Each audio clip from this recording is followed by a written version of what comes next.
IPL 2025-এর উদ্বোধনী match নিয়ে কলকাতার ক্রিকেট ভক্তদের মধ্যে উত্তেজনা তুঙ্গে। 2 মার্চ ইডেন গার্ডেনে defending champion Kolkata night Riders এবং রয়্যাল চ্যালেঞ্জার্স বেঙ্গালুরু এর মুখোমুখি হওয়ার কথা রয়েছে। কিন্তু এই ম্যাচের আগেই আবহাওয়া হয়ে উঠেছে সবচেয়ে বড় চিন্তার বিষয়।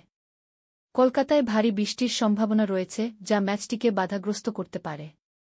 আবহাওয়া দফতরের রিপোর্ট অনুযায়ী ম্যাচের দিন রাত 8টা থেকে 1:00টার মধ্যে ভারী বৃষ্টির সম্ভাবনা প্রায় 8-0।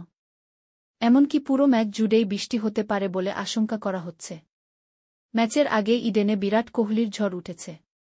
বুধবার রাতে কলকাতায় পৌঁছান আরসিবি দল এবং বৃহস্পতিবার থেকেই ইডেনে অনুশীলনে ব্যস্ত কোহলি। তার অনুশীলন দেখতে ইডেনে উপচে পড়া ভিড় জমে গিয়েছিল। কোহলির ভক্তরা দীর্ঘক্ষণ নেটে তার ব্যাটিং দেখে উচ্ছ্বসিত হয়েছেন। শনিবারের ম্যাচে কোহলির পারফরম্যান্স নিয়ে কলকাতার ভক্তদের মধ্যে উন্মাদনা তুঙ্গে।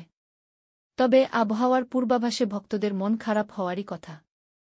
আবহাওয়া দফতরের তথ্য অনুযায়ী সন্ধ্যা 7টা থেকে রাত 8টা পর্যন্ত বৃষ্টির সম্ভাবনা মাত্র 1-0। কিন্তু রাত 8টা থেকে 9টার মধ্যে তা বেড়ে 5-0 এবং রাত 9টা থেকে 1:00টার মধ্যে 7-0 হতে পারে। রাত 1-1টা পর্যন্ত এই অবস্থা চলতে পারে। আইপিএলের উদ্বোধনী অনুষ্ঠানও ইডেনেই হবে, যেখানে অনেক তারকা পারফর্ম করার কথা রয়েছে। বৃষ্টি হলে এই আয়োজন ভেস্তে যেতে পারে। ম্যাচ যদি বৃষ্টির কারণে বাতিল হয়, তাহলে খোর এবং রেসবি উভয় দলই 1 পয়েন্ট করে পাবে। তবে উভয় দলই নতুন অধিনায়কের নেতৃত্বে জয় দিয়ে মরশুম শুরু করতে চাইবে। খোরের নেতৃত্বে রয়েছেন অজিঙ্কা রাহানে আর রিকবকে নেতৃত্ব দেবেন রজত পতিদার। বৃষ্টি যেন ম্যাচটিকে নষ্ট না করে, সেটাই এখন সবাই চাইছে।